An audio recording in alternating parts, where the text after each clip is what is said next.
Estamos começando hoje mais uma edição do ciclo do Instituto de Engenharia Debate a Eficiência do Estado Brasileiro, que hoje discutirá o panorama da ciência, tecnologia e inovação no Brasil. Como palestrante e convidado nosso, nós estamos com o professor Marcos Sintra, professor da Fundação Getúlio Vargas e, atualmente, exercendo o cargo de presidente da FINEP, financiadora de estudos e projetos. Como participante convidado nosso, nós temos o engenheiro João Alberto Manaus Correia, que é diretor da EJACTEC e também participa das atividades da FEComércio e da Associação Comercial de São Paulo. E eu, como presidente do Instituto de Engenharia, tenho muita honra em receber o professor e nós vamos fazer um debate informal. O professor vai começar fazendo uma palestra sobre o tema e depois nós vamos fazer um debate. Professor, a palavra está com o senhor. Tá bom. Antes de mais nada, dizer da minha enorme satisfação de poder estar participando desse ciclo de conferências que trata de um problema fundamental no Brasil, que é a eficácia e eficiência do Estado e das políticas públicas brasileiras. O tema que nos traz hoje aqui é a ciência, a tecnologia e inovação.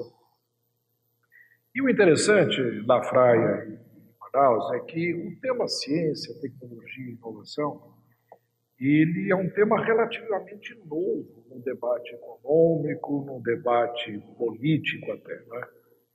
Porque os economistas há mais de 300 anos vêm tentando descobrir qual é a causa do crescimento econômico das nações. O que é que faz um país ser rico? Né? O que é que faz um país ser desenvolvido? E tem as mais variadas teses, né?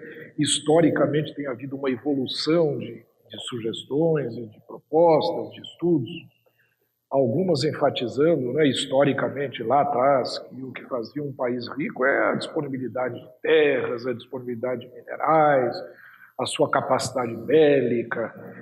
Mais para frente, Adam Smith começou a apontar para a importância da especialização, da qualidade da mão de obra. Um estágio à frente, um fator preponderante apontado como capaz de desenvolver ou não um país era a sua acumulação de capital, a sua riqueza em termos de poupança e investimento, e assim, as mais variadas hipóteses têm sido aventadas ao longo, como disse, dos últimos 300 anos. E hoje me parece que se chegou praticamente a um grande consenso. Hoje há um consenso mundial, né? Todos os economistas concordam que todos os fatores como mão de obra, qualidade de mão de obra, educação, recursos naturais, disponibilidade de capital, todos são muito importantes, mas sempre com um contra-exemplo, né, de países que às vezes não têm a disponibilidade deste fator, mas no mundo globalizado como hoje conseguem importar, suprir essa carência e se desenvolver. Mas nenhum país conseguiu se transformar numa nação efetivamente desenvolvida sem o que hoje é tido como elemento principal determinante no desenvolvimento de um país, que é inovação. Um país que é capaz de inovar, que é capaz de introduzir novos processos de produção, que é capaz de atrair e de introduzir novos produtos no mercado, ele se diferencia dos demais em termos de custo, em termos de competitividade e, consequentemente, ele acaba alavancando, né, todo o seu desenvolvimento. Portanto, hoje, o tema ciência, tecnologia e inovação é fundamental. A inovação é o elemento-chave. Um país no mundo moderno hoje, para se desenvolver, precisa inovar, precisa ser criativo, precisa lançar novos produtos e novos processos, aumentar a sua produtividade, mas isso tem uma base. Isso surge a partir de investimentos em ciência e tecnologia, em geração de conhecimento. Portanto, esse tripé, ciência, tecnologia e inovação são os 3 elementos fundamentais hoje na análise do desenvolvimento econômico moderno. E é sobre isso que eu gostaria de abordar esse tema hoje aqui, no Instituto de Engenharia, mostrando como é que o país, como é que o Brasil se situa com relação a esse tema. A primeira coisa que eu gostaria de apontar é que vários estudos acadêmicos têm sido feitos e mostram que investimentos em ciência e tecnologia e inovação são aqueles que mostram as maiores taxas de retorno. Investimento em saúde é fundamental, em educação é fundamental, em defesa, em infraestrutura. Mas vejam, esse estudo, que em realidade ele analisa, ele faz um apanhado geral acerca do tema em todos os países do G20, mostra essa discrepância enorme, mostrando que a taxa de retorno em investimentos em ciência, tecnologia e inovação é muito maior, quase que numa outra ordem de grandeza relativamente a investimentos nesses outros setores. Vários outros estudos têm mostrado isso também. Esse estudo, por exemplo, da União Europeia, mostra que o valor total gerado pela pesquisa pública é de 3 a 8 vezes o valor do seu investimento no setor de ciência, tecnologia e inovação, e que entre 20% e 75% das inovações introduzidas na União Europeia não poderiam ter sido desenvolvidas sem a contribuição da pesquisa pública, desenvolvida em até 7 anos antes. A mesma coisa... Professor, quando o senhor fala pesquisa pública... Pesquisa financiada pelo setor público. Tá bom. Não necessariamente executada pelo setor público, mas dentro de programas de apoio governamental e públicos ao setor. E eu vou abordar essa questão um pouco mais para frente. A mesma coisa também com esse outro relatório do FMI. Enfim, existem inúmeros exemplos que mostram que, de fato, a taxa de retorno de investimentos em ciência privados e públicos em investimento em ciência e tecnologia tem as mais altas taxas de retorno. O Brasil tem tido alguns resultados muito significativos, né? Por exemplo, a questão do tratamento da dengue, né, foi considerada uma das maiores conquistas científicas. Os senhores estão vendo aqui que vários desses resultados vêm na área médica, né? Então, por exemplo, tratamento de HIV. O Brasil hoje é referência no tratamento de HIV. A mesma coisa com relação a outros eventos, como o atendimento a pessoas com deficiência, né?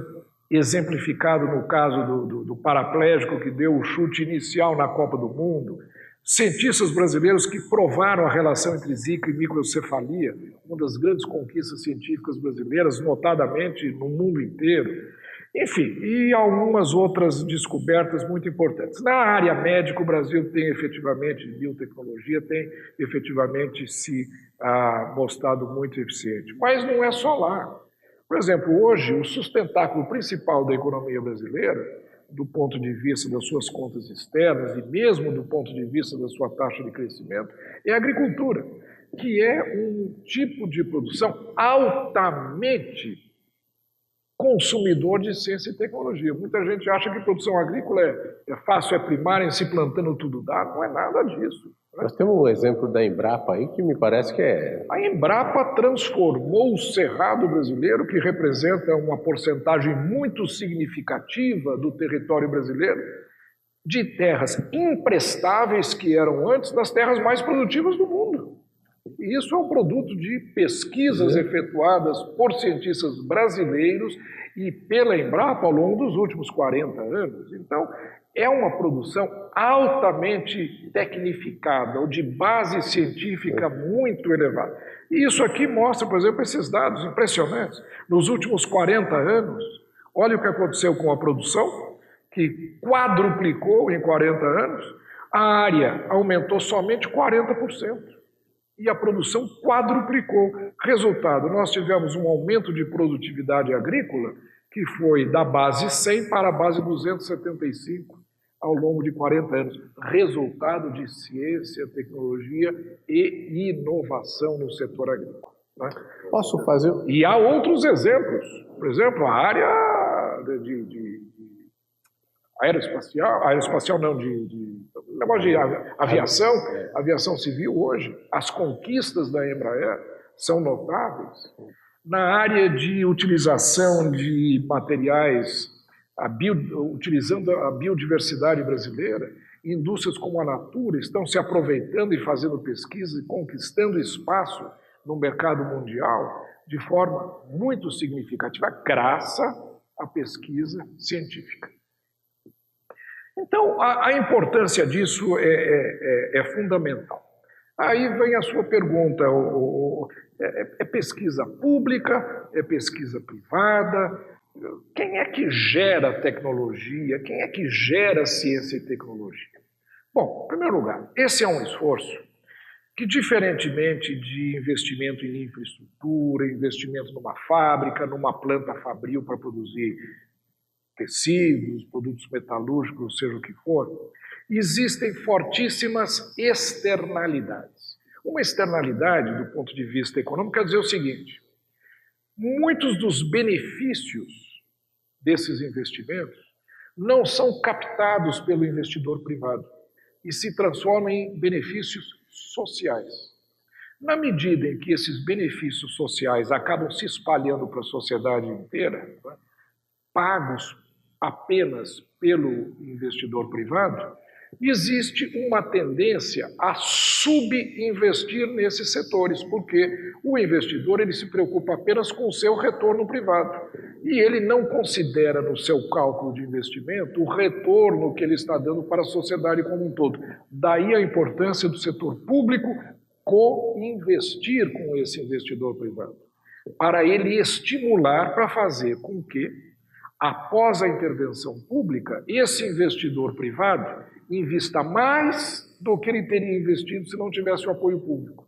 Ele vai investir mais se ele tiver uma taxa de juros privilegiada, ele tiver mais se ele tiver um aporte de capital ou subvencionado ou não por parte do setor público. E, ao mesmo tempo, se ele puder aproveitar também conhecimentos gerados nas instituições públicas de pesquisa, basicamente as universidades, e os grandes laboratórios nacionais públicos, em benefício da sua própria atividade privada.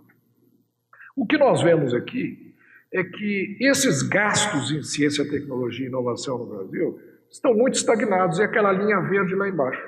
Nós estamos, nos últimos 15 anos, ali em termos de 70 a 80 bilhões de dólares por ano, são gastos em ciência, tecnologia e inovação no Brasil. Aí é gastos totais, públicos e privados.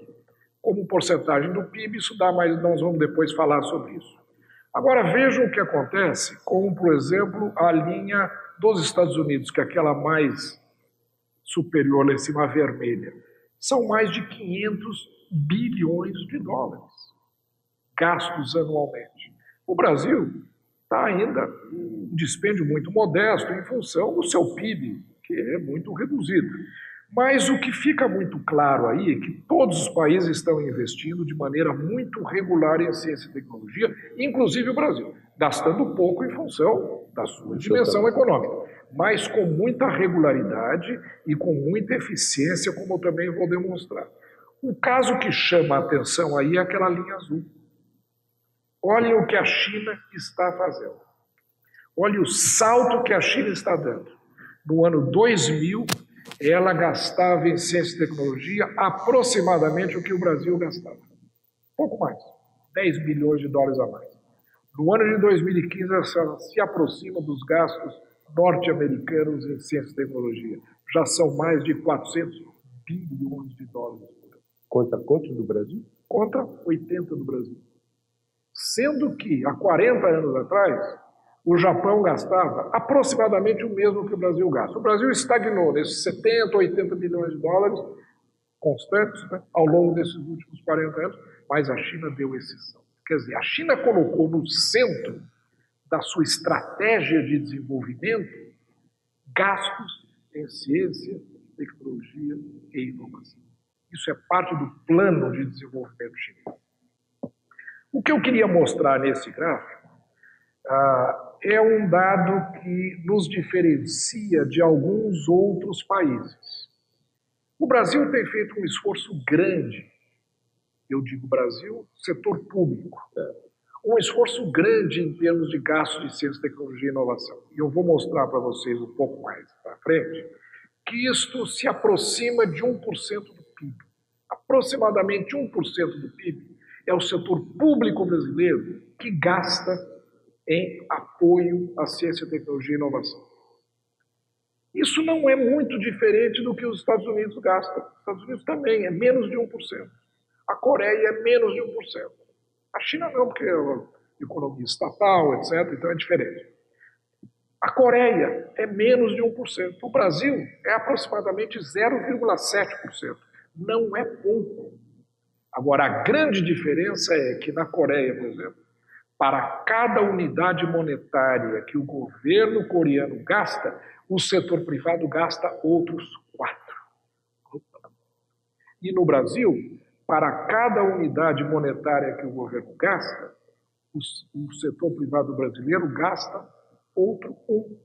Portanto, a capacidade de alavancagem dos gastos públicos no Brasil é muito baixa. O setor privado não tem respondido a esses investimentos públicos.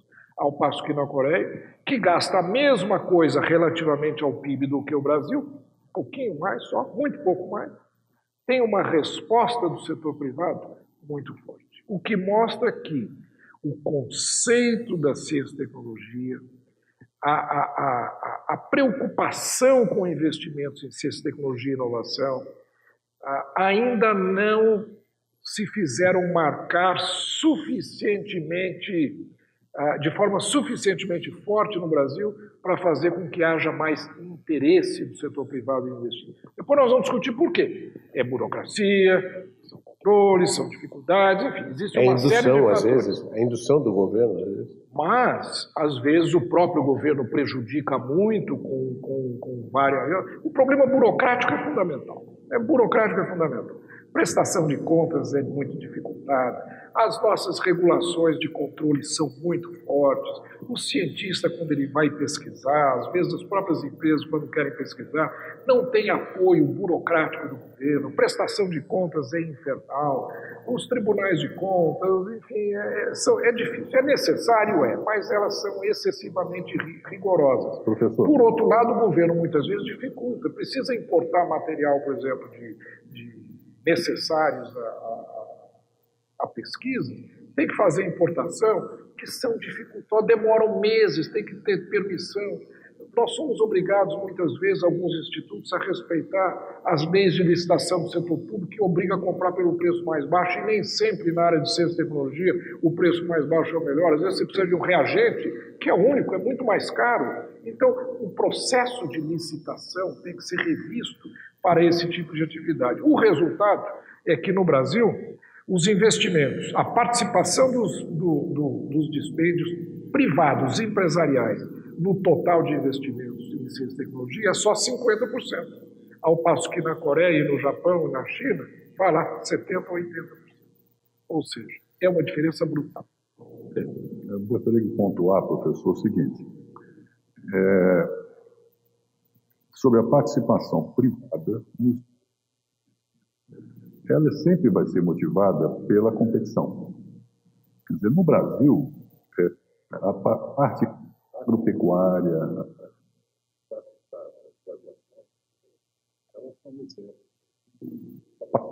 nível internacional.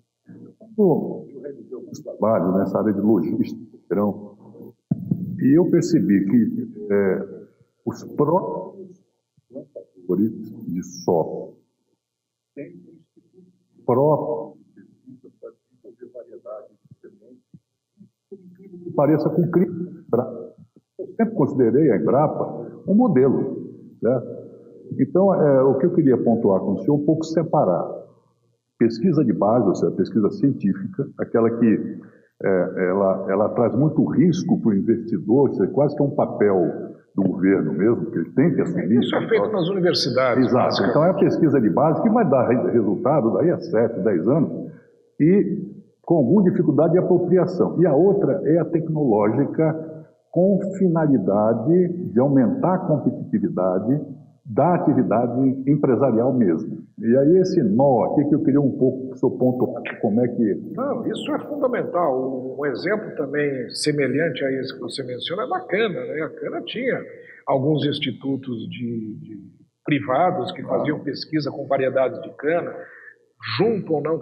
Veja, quando eu digo participação governamental, eu estou longe de dizer monopólio público nessa área. Pelo contrário, o que o governo tem que fazer é estimular o surgimento de novas participações, inclusive nos esforços de pesquisa, esforços privados na área de pesquisa. Né?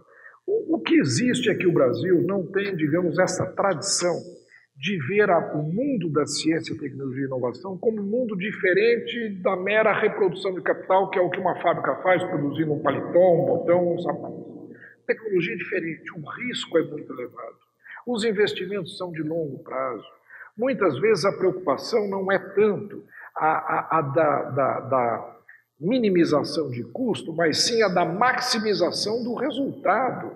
E isso faz com que haja necessidade de estímulos. Esses países onde o setor privado responde aos estímulos públicos têm, por exemplo, leis de incentivos fiscais muito fortes, que fazem com que os investimentos privados em ciência e tecnologia tenham incentivos fiscais que induzam as empresas a investir mais. O governo compartilha com o setor privado o risco.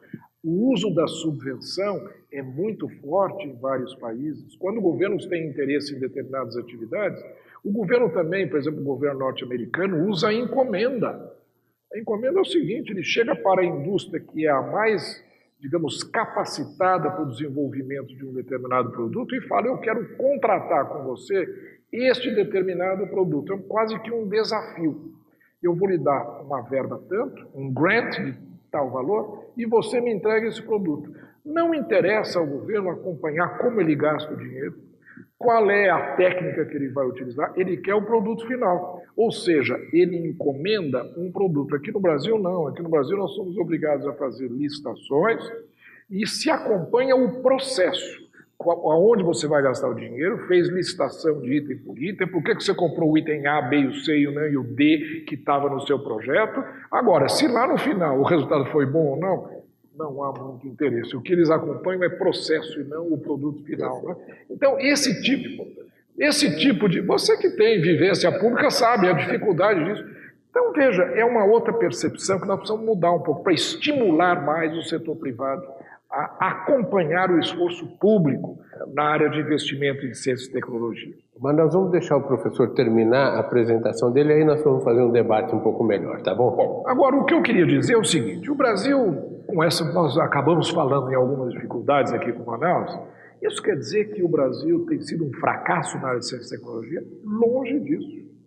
Porque nos últimos 40 anos, o Brasil, com o surgimento do CNPq na década de 50, a criação da FINEP, que já completa agora 50 anos, a criação do Ministério da Ciência e Tecnologia, o Brasil, nos últimos 40 anos, vem investindo e dando muita consistência a uma política pública de apoio.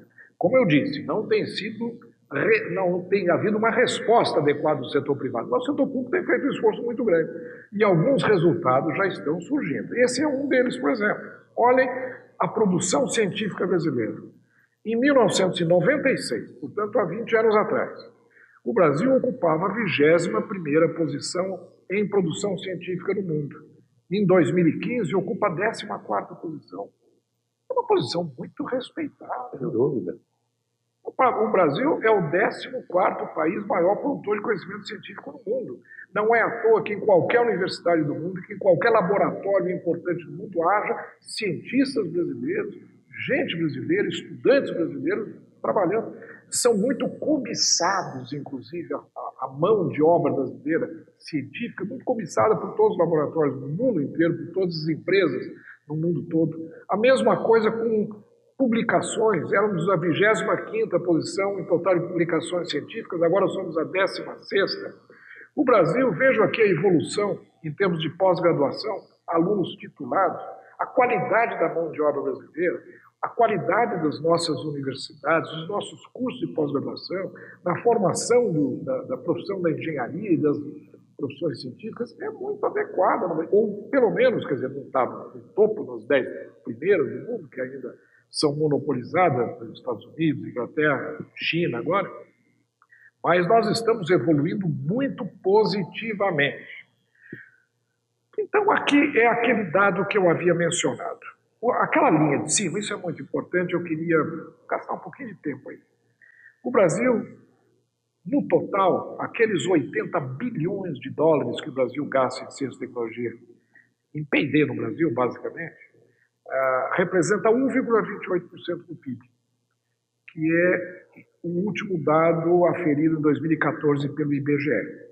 E aquele dado que eu havia mencionado, o setor privado e o setor público, basicamente gastando o mesmo montante. O setor público, 0,67, e o setor privado, 0,64, e o setor privado, 0,64.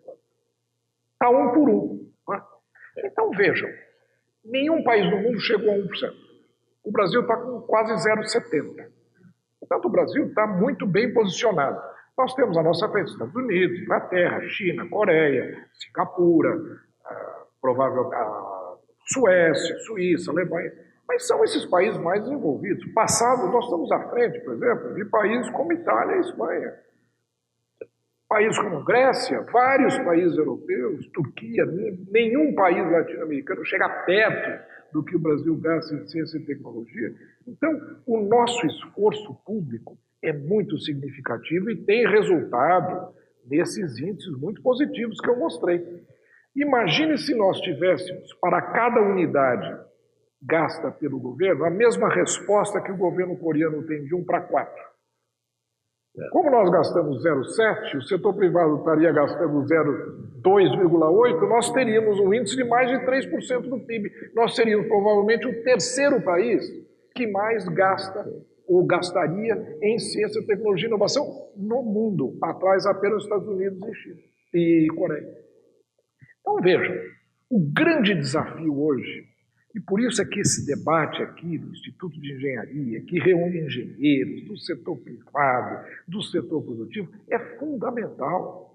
Há que se buscar as razões pelas quais a empresa brasileira não tem investido tanto em ciência e tecnologia quanto deveria e quanto outros países fazem. Quais são as razões? O que fazer para estimular? Quais são as falhas públicas da política pública que tem impedido isso? Mas também, o que é que tem desmotivado o setor privado? Por exemplo, alguns dizem que boa parte do setor produtivo brasileiro são de grandes multinacionais, que, em geral, têm os seus centros de pesquisa em outros países e não fazem pesquisa aqui. Nós apenas importamos tecnologia gerada no exterior. Essa pode ser uma razão. Por outro lado, se é uma razão, há que se fazer uma política que estimule essas multinacionais a fazerem seus centros de pesquisa e desenvolvimento no Brasil, como algumas têm feito. A Microsoft, tem um centro de P&D aqui. Alguns laboratórios multinacionais estão abrindo centros de pesquisa aqui no Brasil. Então, essas causas precisam ser identificadas e efetivamente combatidas, se negativas forem, né, para estimular o uso da tecnologia por parte do setor privado brasileiro. Né? Isso repercute em alguns dos nossos índices aí. Aqui, por exemplo, no caso brasileiro, a gente vê como as pessoas ocupadas em atividades de P&D nas empresas brasileiras têm evoluído, né? Saiu de 49 mil para mais de 104 mil, mas está muito abaixo do que acontece, por exemplo, em alguns outros países. Eu não trouxe esse gráfico aqui, mas o número de cientistas trabalhando no setor privado brasileiro é infinitamente mais baixo do que o número de cientistas trabalhando no setor privado, por exemplo, na Coreia. O cientista brasileiro trabalha ou na universidade ou em laboratórios públicos, e não na empresa. Ao passo que nos países como Estados Unidos e vários outros mais avançados, o número de cientistas empregados nas empresas, nos seus centros de pesquisa, supera também os ocupados no setor público. Então, são essas questões que nós precisamos discutir. Um outro problema fundamental, e eu acho que por aqui dá para nós para ter colocado esse grande plano de fundo, o governo, como eu disse, tem feito um esforço muito grande e tem colhido resultados muito positivos na área de ciência, tecnologia e inovação. Repito. Tá? Agora, infelizmente, nos últimos 4 ou 5 anos, nós temos sofrido um desgaste enorme da economia, uma insolvência do setor público gigantesca, e isso tem impactado muito fortemente toda a atividade pública. E a ciência e tecnologia tem sofrido esse brutal desgaste. E esse número mostra os limites de empenho autorizados no Ministério de Ciência e Tecnologia ao longo dos últimos 12 anos. Os senhores vejam que nós estávamos no patamar de 6%, passamos de 10% a 13%, aí chegamos a atingir 8,4%, e agora, em 2017, vamos atingir 3 bilhões, desculpe, aquilo lá é bilhões de reais, bilhões de reais. Então, o Ministério de Ciência e Tecnologia já teve à sua disposição, e é o Ministério articulador de toda a política de ciência e tecnologia no país, né? Já teve 8 bilhões de dólares no seu orçamento de empenhos autorizados e está trabalhando nos últimos anos com 3,2. Para 2018, relativamente àqueles 3,2, há uma perda de mais 20%. Provavelmente não chegaremos a 13 bilhões. O que gera descontinuidade nas pesquisas. E aí, Lafray, você levanta o ponto fundamental. Ciência e tecnologia não pode ser descontinuada. Quando você começa um projeto, são projetos coletivos, você encomenda equipamentos específicos para aquela atividade, você monta grupos de pesquisadores, quase toda pesquisa científica hoje é multidisciplinar. E quando você descontinua, você desmonta essa estrutura, as pessoas vão para outras atividades, buscam outras fontes de pesquisa, quando não são chamadas para trabalhar no exterior. Hoje nós estamos vivendo uma diáspora. O nosso cientista hoje está indo para o exterior, não em busca de salários melhores, não, mas em busca fundamentalmente de condições de trabalho para desenvolver a sua expertise e a sua atividade, que é o conhecimento. E isso não pode acontecer. Não pode haver descontinuidade. Quando você tem um investimento em infraestrutura, por exemplo, numa ferrovia, se você paralisa ou diminui o ritmo de obras, aquilo está lá, aquilo fica num processo de hibernação, daqui a 2 ou 3 anos você retoma e o resultado final vai ser aquele mesmo que você esperava. Quem sabe não no ano que você deseja, 3 ou 4 anos depois, infelizmente. Mas o resultado final ocorre em ciência e tecnologia quando você paralisa, quando você prejudica uma atividade de pesquisa, ela se desfaz, ela se dilui. E todo o esforço passado se perde. E é muito difícil a retomada, né? E essa é a grande preocupação nossa, de que os resultados que já são muito positivos, eles possam eventualmente ser perdidos e a recuperação vai demorar muito tempo, vai ser praticamente um esforço de décadas para nós voltarmos ao patamar no qual nos enfrentamos. Essa para mostrar a política americana. Olha a instabilidade nos gastos públicos norte-americanos em ciência e tecnologia, no Departamento de Agricultura, Departamento de Defesa, na NASA, Departamento de Energia, na Fundação Nacional de Ciência e nos Institutos Nacionais de Saúde. Vejam. Uniformidade. Estabilidade. Isso que nós não podemos deixar de ter. Isso aqui que acontece, aí sobe, desce, de repente vai lá para baixo. Isso é um serrote que praticamente inviabiliza todo o esforço de geração de conhecimento. Olhem aí o exemplo do esforço tecnológico norte-americano, a estabilidade que ele apresenta, né?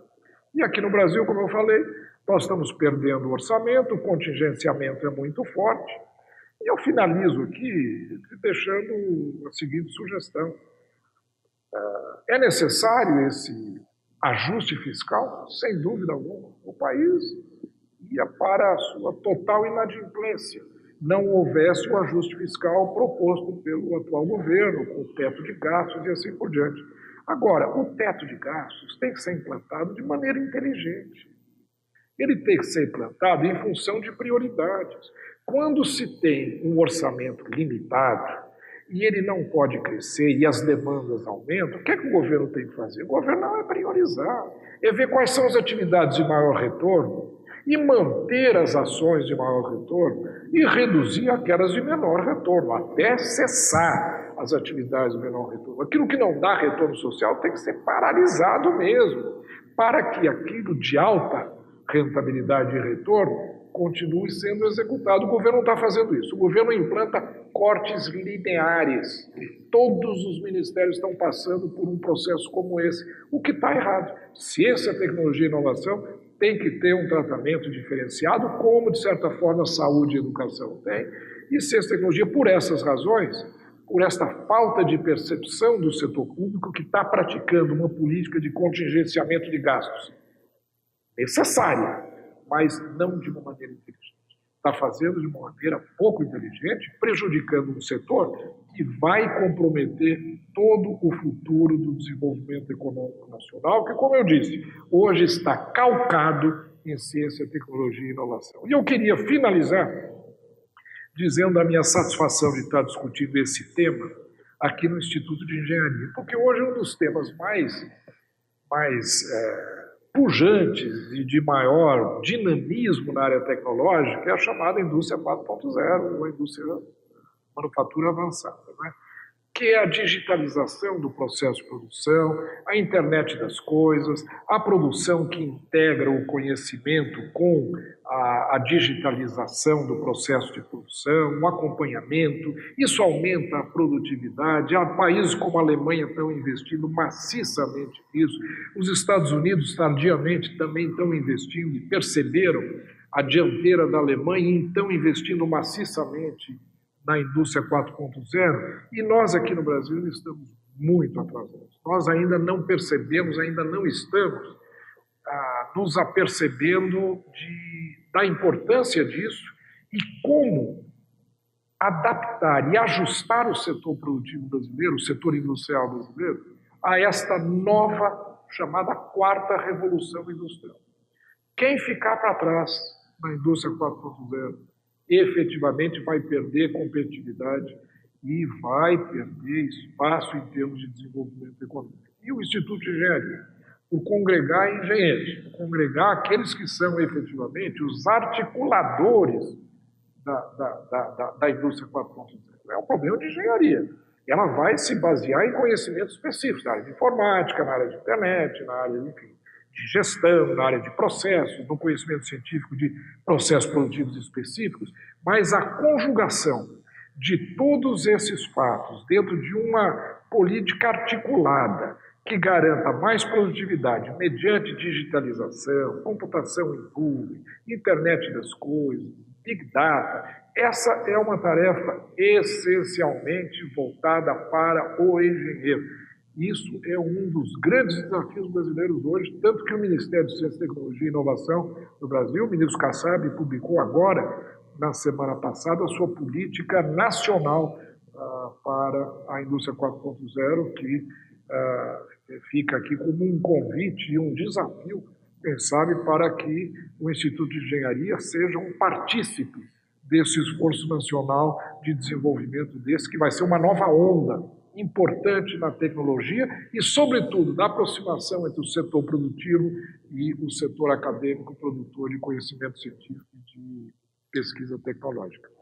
Então, são esses os principais desafios que eu quis trazer aqui aos senhores para que nós pudéssemos discutir um pouco mais essa questão.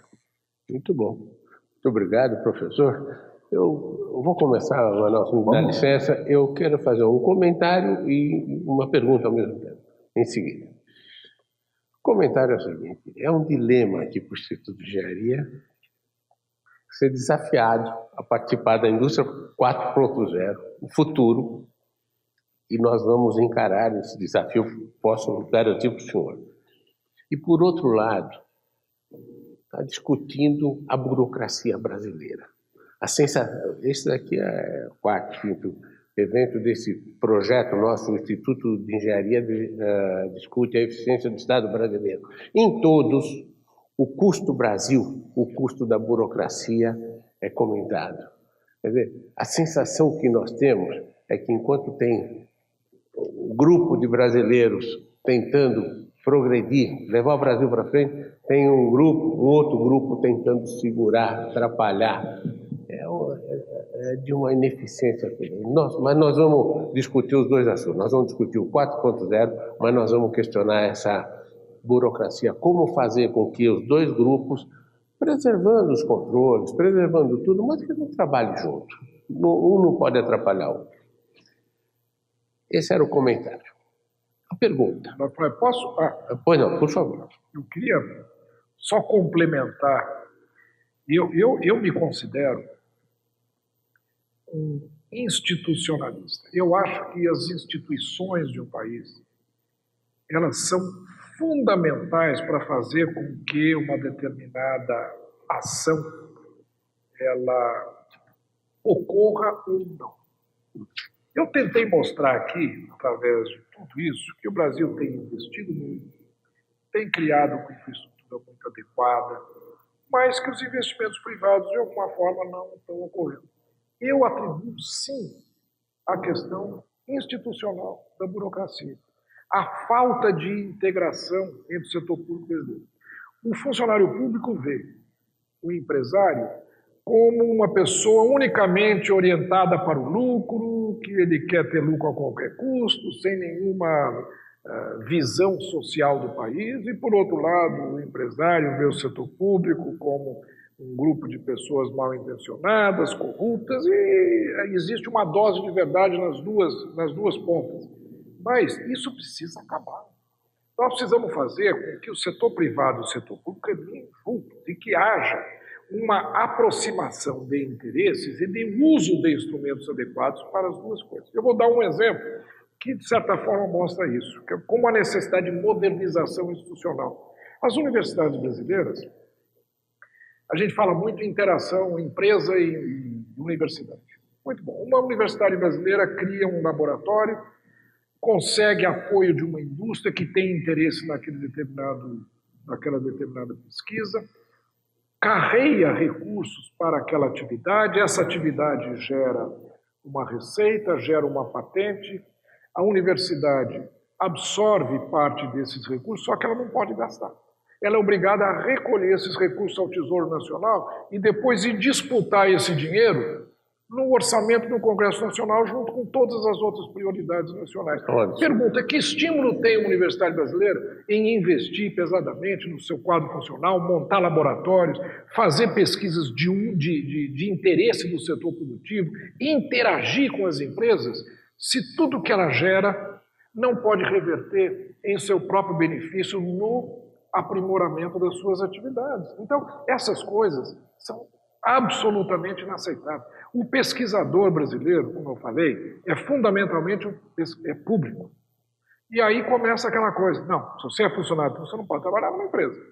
Você não pode gastar mais do que um determinado percentual do seu tempo trabalhando numa empresa privada. E o produto, a propriedade intelectual daquilo que você produz não é propriedade sua, é propriedade do Estado, porque você é funcionário do Estado, portanto, você não pode receber. Então, hoje isso está mudando, viu? Isso está mudando com o novo marco legal, essas coisas estão sendo relativizadas. Mas eu estou até exagerando um pouco para mostrar que este ambiente ainda existe, essa desconfiança, essa separação entre público e privado ainda existe.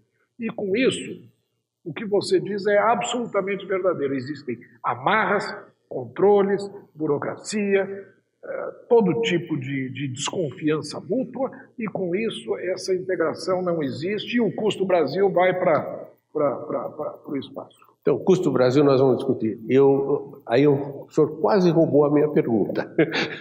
Acontece o seguinte, professor, uns 10 anos atrás, eu trabalhei e tive um convívio maior com o pessoal de pesquisa, com o pessoal de universidade, etc. Eu quero saber se mudou. Naquela época eu percebia pesquisas acadêmicas, nós melhoramos porque temos mais publicações, mas eu não via a transformação de pesquisa em produto, de pesquisa em dinheiro, de pesquisa em desenvolvimento do Brasil. Está mudando isso ou nós continuamos fazendo pesquisa pela pesquisa? Olha, o Brasil... Aliás, esse é um problema da praia que existe ou existiu em praticamente todos os países do mundo que têm investido em ciência e tecnologia. Esse relativo distanciamento entre a empresa e a academia. Né? É evidente que são perfis diferenciados. O perfil acadêmico, o interesse dele é no prazer, no deleite intelectual de uma pesquisa, de uma publicação, de um livro, de participar de um debate, de receber um prêmio. Isso é o que lhe dá prazer, o que lhe dá utilidade na sua atividade. Já o empresário não, ele busca o lucro. Né? E o lucro respeitado, quer dizer, o lucro é que garante a sustentabilidade de uma ação. Então são perfis diferentes. E eles precisam ser reaproximados. Nos Estados Unidos, um professor universitário, ele recebe salário durante 9 meses. O período de férias escolares, o professor universitário não recebe salário. Ele é obrigado a ir procurar atividade junto a empresas, vender o seu peixe junto às empresas, vender o seu conhecimento, fazer pesquisa com as empresas, e com isso ele aproxima a indústria e a empresa, e a academia. Aqui no Brasil não, aqui não só nós pagamos 13 salários, não é nem 12, pagamos 13 salários, como ainda não deixamos ou dificultamos o trânsito dessa pessoa para trabalhar com o setor privado. Temos que discutir isso. Então isso é que afasta, isso é fundamental. A Fundação Getúlio Vargas tem uma proposta que está sendo discutida no Ministério de Ciência, Tecnologia e Inovação e Comunicações, exatamente para fazer um diagnóstico abrangente de todas essas questões, burocráticas e institucionais, porque às vezes é burocracia cega, burra, mera coisa de papel e carimbos, etc. Outras não, outras estão baseadas em leis, são questões institucionais, visões diferentes do mundo. Então, a Fundação vai fazer um diagnóstico tanto das questões institucionais quanto dessa burocracia estéril e fazer uma proposta de modernização institucional para apoio à área de ciência, tecnologia e inovação. Esse eu acho que é fundamental e o ministro Kassab está muito preocupado com isso e, inclusive, tem nos dado um apoio muito grande na busca na identificação do problema e na busca dessas soluções, como proposta ao governo, evidente. Manaus, a palavra está com você.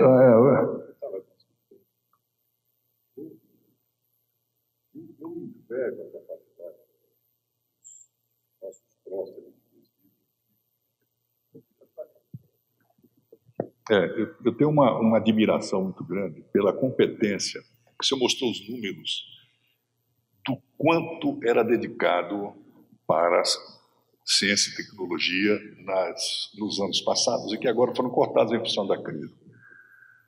Eu sou um anfíbio, eu tenho uma formação meio no serviço público e muito da iniciativa privada. E, como eu falei para o senhor, também convivi com a realidade de pesquisa no IPT e como demandatário de pesquisa nas prefeituras e órgãos públicos que eu trabalhei, que tem necessidades também públicas, né? E eu diria ao senhor o seguinte, nas discussões orçamentárias que eu participei, e que nós tínhamos propostas para compor o orçamento anual de prefeituras grandes, você falar em cultura, falar em turismo e falar em ciência e tecnologia eram assuntos, pelo menos a nível municipal, muito considerados como marginais. Marginais. Muito do desenvolvimento tecnológico que nós tivemos, pelo menos no estado de São Paulo, se deveu à Revolução de 32, que levou à organização, à fundação até, né, do PT, Politécnica, acho que até o Instituto de Engenharia. Né? E a defesa desta prioridade, a nível federal, deve ter exigido para chamar a atenção dos políticos de plantão, porque os políticos e o pessoal de orçamento são balizados pelas demandas que estão na porta. É a fila da saúde, é a educação, é o buraco na via, etc. e tal, que são os que chamam voto. E o dilema da ciência e tecnologia não dá voto. E por isso que a minha admiração pelos paladinos da administração pública, o senhor está ocupando esse cargo hoje em dia, está lá nessa função e faz parte deste pelotão que vem batalhando pela ciência e tecnologia e que é um discurso que, para sensibilizar a parte estratégica, é preciso ter esta visão muito dentro da cabeça pública. E isso é muito difícil de se ver hoje em dia. Tá? Olha, Ronaldo, você levanta também um problema que é absolutamente prioritário em qualquer país que pretenda desenvolver a sua área de ciência, tecnologia e inovação. Existe um modelo que todo mundo que estuda inovação conhece, que é o modelo da hélice tríplice. Hélice tríplice, né? Ou a tripla hélice. Dizendo o seguinte, que a ciência e tecnologia ela só existe quando 3 setores trabalham juntos, as 3 pás dessa hélice, né? Quando o governo, setor privado e academia, setor produtivo e academia trabalham juntos. E, de fato, isso é verdade. Isso é verdade. Mas eu acho que está faltando uma pá nessa hélice. E eu acho que nós precisaríamos ter uma hélice de 4 pás, e não de 3 pás. Qual seria a quarta? Essa quarta pá é isso que você mencionou, é a opinião pública. Quando se elabora o orçamento, eu fui deputado, a preocupação do deputado é refletir a visão do seu eleitor. Essa é a regra de qualquer político, ainda que um ou outro tenha visões diferenciadas, etc. Tem um público, eu representei um público totalmente diferenciado no Congresso Nacional. O meu eleitor sempre foi um eleitor mais elitizado, um eleitor padrão universitário. Então, eu tinha liberdade e a consciência e a visão para ter visões diferenciadas. Mas o grosso da composição do nosso Congresso representa a massa populacional brasileira que não tem essa percepção da importância da ciência, tecnologia e inovação. Então, se nós, o fundamental é que a quarta pá seja opinião pública, que a opinião pública comece a ver, a valorizar, a respeitar, a prestigiar a ciência, a tecnologia e a inovação. No momento em que a opinião pública fizer isso, o parlamentar vai começar a repercutir também no seu orçamento, na hora de fazer a sua proposta orçamentária, essa visão. Eu sei que o senhor, como professor, o senhor sempre teve uma preocupação na mecânica de orçamento, o orçamento base zero ou inicial. Certo? Base zero, você tem um sonho muito grande de quem monta um orçamento público, mas eu duvido. E o senhor, por favor, eu gostaria que o senhor comentasse exatamente nesse âmbito que o senhor está abordando agora. O orçamento base zero é o seguinte: nós vivemos um momento de contenção de recursos. Nós temos um teto de gastos. Quando existe um teto, né, inicia-se uma disputa orçamentária selvagem. É um ministério brigando contra o outro, porque o teto é global. O teto não é por ministério, não é por rubrica orçamentária. O teto é pelo gasto global. Então, é o Ministério de Transporte querendo pegar dinheiro, é o Ministério da Saúde, é o Ministério da Educação, é o Ministério da Infraestrutura e é o Ministério da Agrária, de Agricultura, enfim, e Ciência e Tecnologia. Então, há uma disputa, né? E nessa disputa, precisa vencer aquele que mostrar os melhores projetos. Isso é o que o orçamento base zero faz. O orçamento base zero, que eu defendo e acho que é um grande caminho para valorizar a ciência e tecnologia, é uma mecânica orçamentária que vai utilizar como instrumento fundamental de convencimento dos parlamentares aqueles dados que eu comecei na minha apresentação mostrando que a taxa de retorno em ciência e tecnologia é muito alta, é muito mais alta do que nos outros setores. Portanto, do ponto de vista do interesse social, esses setores deviam ser privilegiados. O nosso orçamento, e o Manaus falou bem, ele é um orçamento incremental, inercial. Quer dizer, quando se faz um orçamento, e eu fiz muitos orçamentos, fui secretário de planejamento, inclusive em alguns municípios, inclusive aqui em São Paulo, a gente faz orçamento assim, pega o orçamento do ano passado, E aí você ou aumenta um pouquinho ou tira outro.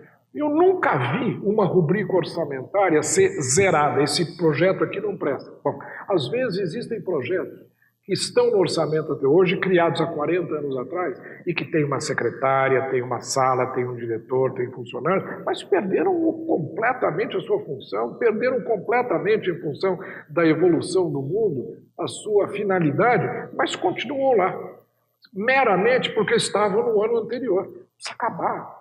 O orçamento tem que começar numa página em branco. Todo ano tem que começar com uma página em branco. Aí coloca, em primeiro lugar, coloca todos os projetos aqui. O que tem mais retorno social, esse é que tem que ser executado. Chegou aqui, acabou o dinheiro, esses outros, zera. Isso que precisa ser feito, orçamento base zero. Começa no zero, ano a ano. Mas é muito difícil por causa do corporativismo, né? Porque no orçamento base zero, determinadas atividades terão que ser descontinuadas ou fortemente reduzidas. Mas não é só o corporativismo, professor, o voto também. E a percepção do povo, lógico, a percepção do povo. Aquele que é beneficiado pela política pública, mesmo que seja só do seu interesse pessoal e não da sociedade, ele defende, olha a reforma da Previdência, o que nós estamos vivendo. Quer dizer, socialmente, é fundamental que haja essa reforma. Agora, ninguém quer perder o seu. Só que no Brasil, a percepção pessoal e individual ainda prevalece sobre a social. E isso cria todo tipo de... Esse exemplo da Previdência é muito claro. Quer dizer, as corporações, os privilegiados estão lutando contra a reforma. Mas me corrija se eu estiver falando alguma coisa errada. O problema de ter o limitador de gastos, vai haver um conflito muito grande entre custeio e investimento. Nós já temos um investimento, em geral, no Brasil, muito pequeno.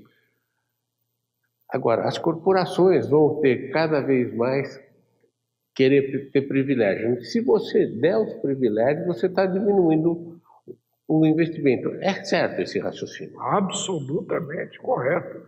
E o principal, digamos, indício de que isso é correto é o fato de que 90% do nosso orçamento é vinculado, são as despesas obrigatórias. O que sobra para você efetivamente manejar são 10%, e nesses 10% estão incluídos os investimentos. Como o investimento é uma ação nova, você vai reduzindo isso para manter o que já existe, por causa dessa tendência inercial do orçamento. Então, uma das coisas no orçamento base zero, Lafraia, que uma das primeiras vítimas da implantação do orçamento base zero no Brasil seria reduzir fortemente as vinculações orçamentárias. Cada orçamento tem que existir em função dos seus méritos e não em função de uma legislação que garante recursos, mesmo que esses recursos estão sendo mal utilizados. A educação no Brasil, nós gastamos mais do que muito país avançado, nós gastamos mais percentualmente ao PIB do que a Holanda gasta. E vamos comparar a educação holandesa com a educação brasileira? Quer dizer, então é mau gasto. Mas como tem dinheiro ali alocado, não precisa haver comprovação de eficácia e eficiência para continuar usando esse dinheiro, as coisas vão deixar de solto. Eu participei e vi, presenciei situações onde, em final de anos, a prefeitura fala, olha, eu tenho que gastar 10% em educação, puxa vida, está sobrando dinheiro aqui, onde é que nós vamos gastar? Aí inventa qualquer despesa ali, etc., para justificar, joga como se fosse educação. Eu cheguei a ver prefeituras fazendo pavimentação de rua, jogando na rubrica de educação. Mas eu falei, como que é educação? Não, que eu estou asfaltando uma rua que leva à escola, dá acesso à escola, porque está sobrando dinheiro. Isso significa o quê? Dinheiro mal gasto, baixa taxa de retorno. Um investimento como esse precisa ser cortado. Agora, com vinculações orçamentárias, ele é obrigado a gastar. Mesmo que não tenha onde gastar, ele começa a inventar despesas, que às vezes são despesas sem respaldo. Você entende que eu queria trazer esse debate tão rico, né, para o nosso quintal. Ilustrado agora por um galo cantador que você tem maravilhoso, que eu cheguei, fui saudado por um galo cantando, e com suas galinhas, né?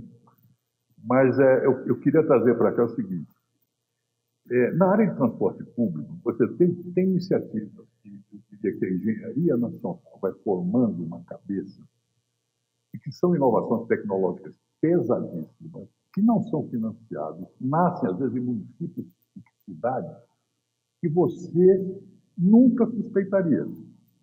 Eu vou citar um exemplo. O exemplo de Curitiba em transporte. Então, Curitiba desenvolveu um sistema de transporte público em termos de tecnologia e imagem do serviço público, resgatou um serviço eficiente, barato, baseado em ônibus e que conquistou o mundo. Foi copiado por todo mundo. Isso é uma evolução tecnológica. Pergunta se tem patente, não tem nada. Porque o engenheiro brasileiro tem certa vergonha de, primeiro, escrever sobre o que fez e brigar por uma patente. Então, muitas coisas da nossa engenharia são apropriadas por estrangeiros. O que aconteceu com a experiência de Curitiba? Nós desenvolvemos, em Lima, um sistema baseado em ônibus, utilizando a experiência de Curitiba, para combater a ideia de um metrô que eles queriam para Lima. Foi desprezado e virou, sabe o quê? O Transmilênio da Colômbia. E eu vim aqui falar sobre o sistema fracassado e me deparei com um engenheiro com um livro na mão, escrito anos antes, em que ele simplesmente antecipava esse tipo de sistema de ônibus, que hoje só tem um no mundo, que é o da Colômbia. Ele já descrevia antes do projeto nosso em Lima. Então, existem evoluções dentro da engenharia, e esse marco precisa ser resgatado pelo Instituto, né? Até por membros aqui da casa, que tem uma riqueza tecnológica capaz de impactar o mundo. Então, tem coisas desse tipo, e eu sempre me batia na prefeitura o seguinte: a prefeitura de São Paulo devia comprar mais tecnologia de serviço, de manutenção, devia comprar. Sabe o que ela faz? Espera o município de Xererém desenvolver e abre a boca quando vê, uma maravilha, e traz. Tá bom, ok? Esse fenômeno é interessante. Nós temos um limitezinho mais de 5, 10 minutinhos para terminar. E eu gostaria que, antes de terminar, o senhor comentasse alguma coisa sobre a FINEP. O que é a FINEP? Nem todos os nossos internautas conhecem. Não, faço questão. Vou fazer o meu merchandising aqui. Mas, comentando o que o Manaus disse, é outro fenômeno interessantíssimo, né? É um pouco a nossa cultura, né? O Brasil não tem cultura. Ciência e tecnologia é descoberta. E descoberta é tentativa e erro. Tentativa e erro. O erro no Brasil, ele é entendido como característico de uma pessoa fracassada. Uma pessoa que faz uma tentativa de criação de uma empresa, que dá com os burros na água, que perde, ele é processado, o nome dele vai para o Cadinho, a empresa vai para o Cadinho, ele vai para o Serasa, etc. E ele nunca mais vai conseguir um financiamento, porque o nome dele já foi lá, e ele não tem novas oportunidades. Nos Estados Unidos, o erro faz parte do aprendizado. O erro, quando você erra e perde, eles estimulam essa pessoa, levanta de novo, que nós vamos financiar de novo uma nova tentativa. A Google aconteceu, a Apple aconteceu, quebraram no meio do caminho, ou tiveram muitas dificuldades, fracassaram, se levantaram e criaram essas grandes multinacionais. A cultura brasileira não valoriza o risco. É uma cultura conservadora, é uma cultura patrimonialista. Acha que tudo que é arriscado, o governo é que faz, eu não vou fazer, não vou arriscar o meu. E se eu fizer, eu vou ser marcado como um fracassado e não tenho novas oportunidades. São traços culturais que precisam ser mudados. Isso faz parte disso que eu falei. Mudar a opinião pública, a visão da opinião pública sobre isso. Professor, eu gostaria que o senhor falasse um pouquinho sobre o FINEP. Nem todos os nossos ouvintes conhecem o FINEP. E o FINEP merece ser conhecido. A FINEP, ela foi criada há 50 anos atrás e é o braço operacional do Ministério de Ciência, Tecnologia, Inovações e Comunicação. Ela tem duas funções principais. A primeira é uma agência de fomento. Ela administra os recursos do Fundo Nacional de Desenvolvimento da Ciência e Tecnologia e ela administra esses recursos que são não reembolsáveis, são recursos a fundo perdido. Então, toda a infraestrutura laboratorial das nossas universidades, toda a infraestrutura laboratorial, prédios, equipamentos, dos institutos de pesquisa, institutos nacionais, Instituto da Amazônia, o Instituto de Energia Nuclear, o INPEM, enfim, os grandes laboratórios, projetos como o reator multipropósito, o projeto Sirius, todos os institutos, né? Instituto de Matemática Aplicada, são mais de uma centena de institutos, o Instituto Manguinhos, os institutos de saúde, todos eles são financiados na sua infraestrutura, nos seus equipamentos e em seus projetos de pesquisa com recursos da FINEP. Então, a FINEP, ela administra esses fundos públicos para apoio à pesquisa na área pública. Paralelamente, a FINEP é um banco, como o BNDES. É um banco de desenvolvimento para apoiar e financiar empresas que tenham projetos de base tecnológica. Havendo base tecnológica e inovação, a FINEP oferece investimentos nas mesmas condições que o BNDES sempre fez. Portanto, é uma agência que opera com duas funções principais. Agência de fomento, estimulando laboratórios, institutos, projetos de pesquisa básica e também aplicada, e, por outro lado, apoiando o setor produtivo a usar os conhecimentos gerados e introduzir inovações, aumentando assim a sua produtividade e competitividade. É um banco e é uma agência de fomento. Isso é a FINEP. Muito bom. Eu queria... Pois não, depois eu vou encerrar. Eu falar sobre o financiamento BID que vocês conseguiram, que é de $1,5 bilhão de dólares. Eu olhei para esse negócio e falei, opa, o que está acontecendo? Você pode falar um pouco? Esse é o lado de crédito, é o lado, digamos, bancário da FINEP, né? A FINEP, ela faz empréstimos ao setor privado, também fazemos empréstimos, estamos agora fazendo uma linha para emprestar também a iniciativas, às vezes, oriundas do próprio setor público, ou de entidades públicas, de empresas públicas, etc. Mas é crédito reembolsado. Portanto, nós fazemos um empréstimo com uma determinada carência, com determinado prazo de pagamento, taxa de juros, emprestamos, o projeto é apresentado, avaliado, acompanhado, e com isso nós estimulamos o setor produtivo. Então, do banco. É um banco, a FINEP inclusive está sendo transformada agora em instituição financeira. Esse lado da FINEP, esse lado bancário da FINEP. O funding, os recursos para empréstimos que a FINEP faz, vem basicamente de uma fonte, do próprio FNDCT.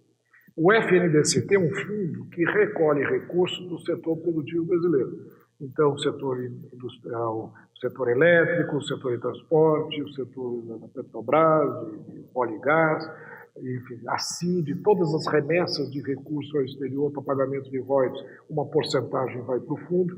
E esse fundo, portanto, ele aloca seus recursos com essas duas finalidades. Uma parte, ele vai para o não reembolsável, que a FINEP administra, e outra parte, ele empresta à FINEP. E a FINEP paga juros ao fundo.